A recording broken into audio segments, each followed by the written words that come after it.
नमस्कार साथियों, एससीटी एकेडमी पर आप सभी का स्वागत है।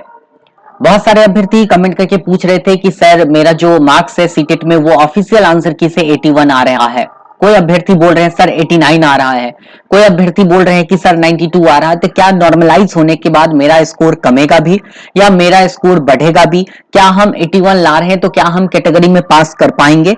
हम 89 ला रहे हैं तो क्या हम जनरल में पास कर पाएंगे? ऐसे ढेरों सवाल है बच्चों के मन में। तो आज हम उसी पर एक वीडियो बना रहे हैं जहां पर जो है आपको यहां पर पूरी जानकारी मिल पाएगी कि नॉर्मलाइजेशन होने के बाद हमारा स्कोर क्या होगा, क्या हमारा स्कोर बढ़ेगा या हमारा स्कोर घटेगा। देखिए, तो सबसे पहले तो मैं आपको यहां पर एक बात बता दूं कि सीटेट जो है अभी तक ये बात क्लियर नहीं किया है कि नॉर्मलाइजेशन के लिए कौन सा फॉर्मूला इस्तेमाल करेंगे, किस फॉर्मूले का इस्तेमाल करके हम स्कोर को नॉर्मलाइज करेंगे। लेकिन अगर हम एक एवरेज की बात करें, किस तरह से नॉर्मलाइज निकालते हैं, इसकी प्रोसेस हम इस वीडियो में समझने वाले हैं और उम्मीद है उसी तरीके से सीटेट बोर्ड नॉर्मलाइज भी करेगा। आप सभी को पता होगा कि एक जो है 14/12/2021 यानी 14 दिसंबर 2021 को एक पब्लिक नोटिस सीटेट जो है वो जारी की थी, जिसमें यह बात क्लियर लिखा हुआ था कि यहां पर देखिए बेटा, यहां पर क्लियर लिखा हुआ है द बोर्ड में adopt a score normalisation process. मतलब यहां पर यह बात क्लियर लिखा हुआ है कि बोर्ड जो है एडॉप्ट कर सकता है नॉर्मलाइजेशन प्रोसेस अगर क्वेश्चन पेपर में ऊपर नीचे होता है तो आप सभी को पता होगा कि जो सीटेट ने एग्जाम लिया था उस एग्जाम का जो क्वेश्चन पेपर था वह किसी किसी शिफ्ट का तो काफी ज्यादा टफ था, किसी किसी शिफ्ट का एकदम आसान सा था। मैंने भी आपको अपने चैनल पर सभी जितने भी क्वेश्चन पेपर थे सभी का सॉल्यूशन भी प्रोवाइड करवाया था। तो उसमें हमने साथ साथ आपको बताया था कि ये क्वेश्चन इजी है, ये क्वेश्चन टफ है, ये क्वेश्चन मीडियम है। तो वहां पर नॉर्मलाइजेशन प्रोसेस लगेगी ही लगेगी और नॉर्मलाइजेशन प्रोसेस लगाएगा ही। तो हम इस वीडियो में देखेंगे कि नॉर्मलाइजेशन प्रोसेस लगाने के बाद हमारे स्कोर में क्या फर्क पड़ेगा।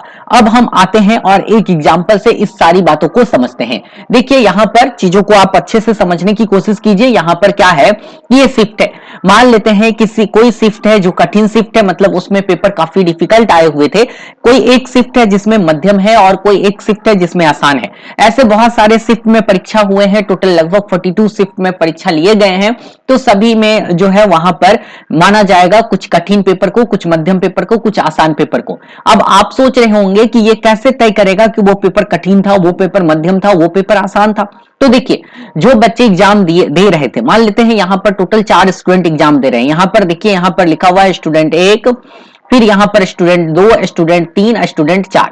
कुल 4 स्टूडेंट जो है एग्जाम दे रहे हैं। ऐसे तो एक शिफ्ट में लाखों स्टूडेंट बैठे हैं, तो इस तरह से वो सबका स्कोर वो तो कंप्यूटराइज निकलता है, तो सारे स्कोर को कंप्यूटराइज ही काउंट कर लेंगे।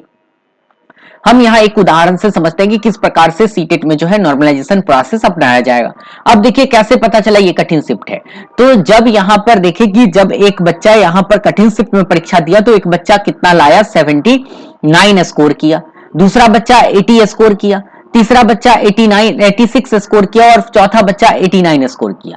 ठीक है, तो ये इस तरह से स्कोर निकाले। फिर इसी तरह से हर एक बच्चे का अपना अपना स्कोर था। उसी तरह से मध्यम शिफ्ट वाले जो मीडियम शिफ्ट वाले थे उस बच्चे का स्कोर भी यहां पर अलग अलग लिखा हुआ है, अलग अलग शिफ्ट का अलग अलग स्कोर है। उसी तरह जब आसान शिफ्ट आया तो वहां बच्चे स्कोर काफी करेंगे ही, ये तो आपको पता होगा। कठिन शिफ्ट वाले का स्कोर तो कम होगा, आसान शिफ्ट वाले का अधिक स्कोर आएगा। तो यहां पर देखिए, आसान शिफ्ट वाले पहला बच्चा लाया 90, दूसरा बच्चा लाया 93, तीसरा बच्चा लाया 95 और चौथा बच्चा लाया 101। अब इसको किस तरह से वो निकालेंगे, किस तरह से नॉर्मलाइज करेंगे, वो बात समझेंगे। और सबसे बड़ी चीज ये भी समझेंगे, कुछ बच्चे ये कह रहे हैं कि सर हमारा पेपर आसान शिफ्ट में हुआ था और 101 नंबर आ रहा है, तो क्या मेरा स्कोर घट जाएगा? तो इस सवालों का जवाब भी आपको इस वीडियो में मिलेगा। तो आप इस वीडियो को देखते रहिएगा और चैनल पर नए हैं तो चैनल को सब्सक्राइब जरूर कर लीजिएगा और वीडियो को शेयर कर दीजिएगा ताकि हर कोई नॉर्मलाइजेशन का ये प्रोसेस समझ सके। तो अब देखिए, बच्चे यहां पर देखिए जो कठिन नॉर्मलाइजेशन प्रोसेस अपनाया क्यों गया था? नॉर्मलाइजेशन प्रोसेस अपनाया इसलिए गया था कि जो बच्चे को कठिन शिफ्ट में परीक्षा हो उस बच्चे का जो है स्कोर कम से कम आसान शिफ्ट वाले बच्चे के बराबर ले जाया जा सके, ताकि उसे किसी भी तरह का जो है ये नहीं हो, कोई भी घाटा नहीं महसूस हो। ठीक है, और नंबर कटने की बात हो तो ये भी हम वहां पर क्लियर करेंगे। अब यहां पर जब स्कोर जैसे ही कम हुआ तो बोर्ड या आयोग ने इस बात को मान लिया कि ये पेपर कठिन है, तभी तो बच्चे यहां पर सारे बच्चे कम स्कोर कर रहे हैं। जब बीच वाला स्कोर आया तो बोर्ड ने इस बात को माना कि बच्चे जब मिडिल वाले स्कोर को ला रहे हैं तो इसका मतलब जो पेपर है वो मिडिल कैटेगरी मॉडरेट पेपर है, मध्यम पेपर है। और जब बच्चे आधी का स्कोर किए तो यहां पर क्या हुआ, यहां पर क्या होने लगा कि बच्चे का स्कोर जैसे ही अधिक हुआ तो इसका मतलब वो पेपर क्या हो गया, आसान हो गया। अब ये जो एग्जाम हो रही है, आप सभी को पता होगा कि सीटेट जो परीक्षा हो रही है, ये परीक्षा नौकरी या मेरिट की परीक्षा नहीं है। यहां पर सिर्फ आपको क्वालिफाई करना है, सिर्फ क्वालिफाइड करना है, और क्वालिफाई होने के बाद आपको जो है सीटेट के द्वारा एक सर्टिफिकेट मिलेगा। उस सर्टिफिकेट की अब वैलिडिटी लाइफ टाइम कर दी गई है, और जैसे जैसे किसी किसी राज्य में जहां जहां पर बहाली होती है, चाहे केवीएस हो, एनवीएस हो, वहां पर आपके सर्टिफिकेट का मांग किया जाता है, तो वहां पर आप सर्टिफिकेट लगाकर वहां आवेदन कर सकते हैं। तो ऐसे में क्या होने वाला है कि अगर मेरिट वाला ये एग्जाम होता है जहां पर बच्चों का मेरिट बनाने के बाद नौकरी दी जाती, तो यहां पर आसान शिफ्ट वाले बच्चों का नंबर काटा जाता। लेकिन यहां पर जो बच्चे आसान शिफ्ट के हैं और उन बच्चों का जो स्कोर आ रहा है, तो उन बच्चों के स्कोर घटने वाले नहीं है। मतलब ये बात आप तय कर ले कि आपका जितना स्कोर आ रहा है वही स्कोर रहेगा, घटने वाला नहीं है। भले उसमें स्कोर बढ़ जाए, ये ठीक है, ये हो सकती है। अगर आप मान लेते हैं कि 85 ला रहे हैं तो इसका मतलब ये नहीं है कि आपका स्कोर कम होगा। कम होने का चांस नेगलेक्ट कर दीजिए, बिल्कुल भी नहीं है। जहां तक होगी आपके स्कोर में कुछ ना कुछ ऐड होगा। अब ये प्रोसेस होता कैसे, ऐड कैसे किया जाता है, इस चीज को भी हम अगले स्लाइड में समझेंगे।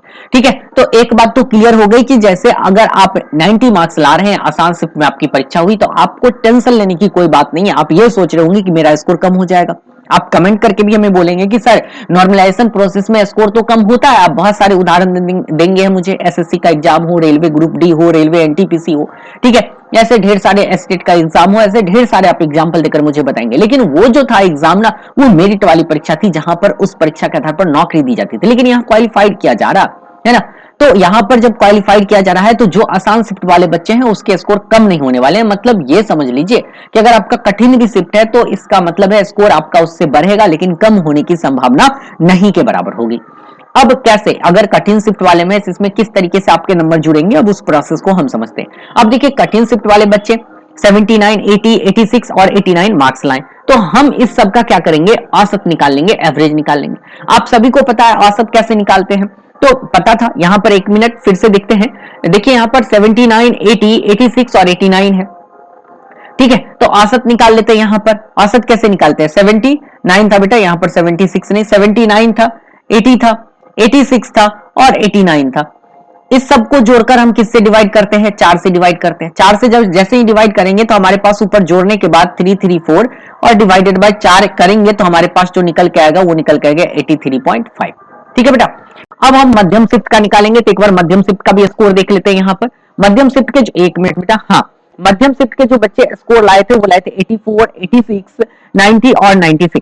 ठीक है, तो हम इसका भी एवरेज निकाल लेते हैं। यहाँ पर 84, 86, ठीक है, 90 और 96, ये सबको तो पता ही होगा ना, सीटेट पढ़े हैं तो इतना तो औसत निकालने आना चाहिए।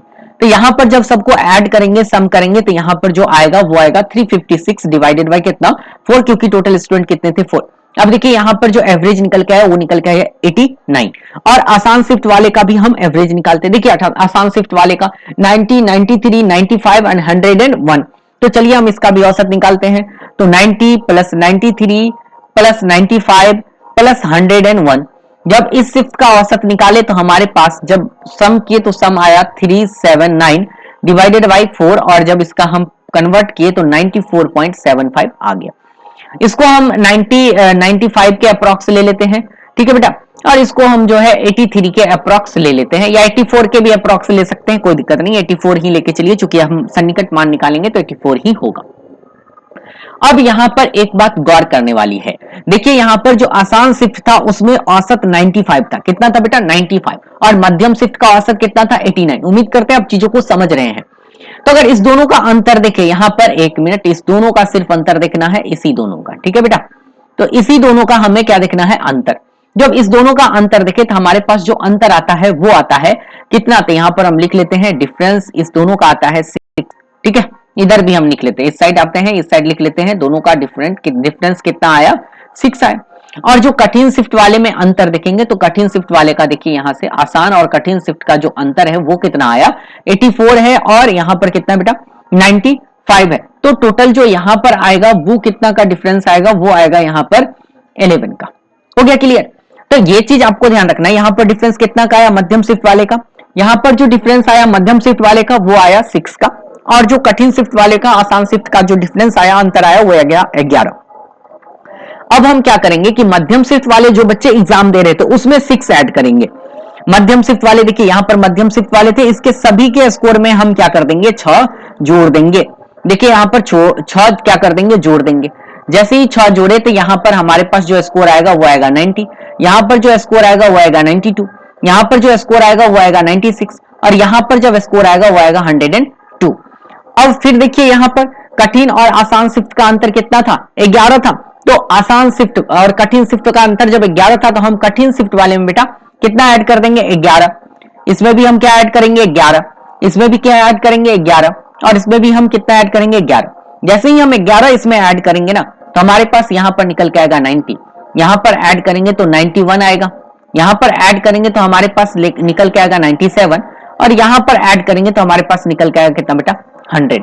अब आप देखिए यहां पर क्या हुआ, अब जब इस तरीके से आपने इसको देखा तो यहां पर इस बच्चे का नॉर्मलाइज करके स्कोर आसान शिफ्ट के इक्विवेलेंट किया गया, इक्विवेलेंट किया गया। जरूरी नहीं कि इसके बराबर स्कोर आएगा, है ना, इक्विवेलेंट किया गया, यहां भी इसके इक्विवेलेंट किया गया, और मध्यम शिफ्ट वाले को भी इसी तरह से क्या किया गया इक्विवेलेंट किया गया।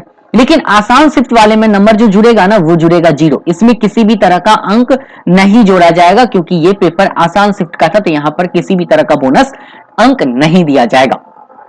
तो इस तरीके से सभी बच्चे को यहां पर देखिए जो कठिन शिफ्ट वाले थे मध्यम शिफ्ट वाले थे उस सभी को क्या मिल गया बेनिफिट मिल गया। तो इस तरह से बच्चे जो है इजीली क्या कर पाएंगे क्वालिफाई कर पाएंगे। तो इसलिए घबराना नहीं है कठिन शिफ्ट वाले बच्चे को, और आसान शिफ्ट वाले बच्चे को भी नहीं घबराना है। बच्चे ये सोचकर परेशान हो रहे हैं कि सर मेरा 91 आ रहा है, क्या मैं जनरल कैटेगरी में क्या मेरा स्कोर घट जाएगा? घटने वाला स्कोर नहीं है बेटा, हाँ यहां तक कि स्कोर बढ़ेगा। आपको नहीं पता वो शिफ्ट आसान था या कठिन था, ये तो आयोग तय करेगा ना आसान शिफ्ट था या कठिन शिफ्ट था। आयोग भी कैसे तय करेगा? जो बच्चे वहां प्रेजेंट हुए हैं उसमें प्राप्तांक के आधार पर जो बच्चे नंबर गेन करते हैं उसके आधार पर वो ये चीज को क्या करेंगे कठिन और आसान में बांटेंगे, है ना।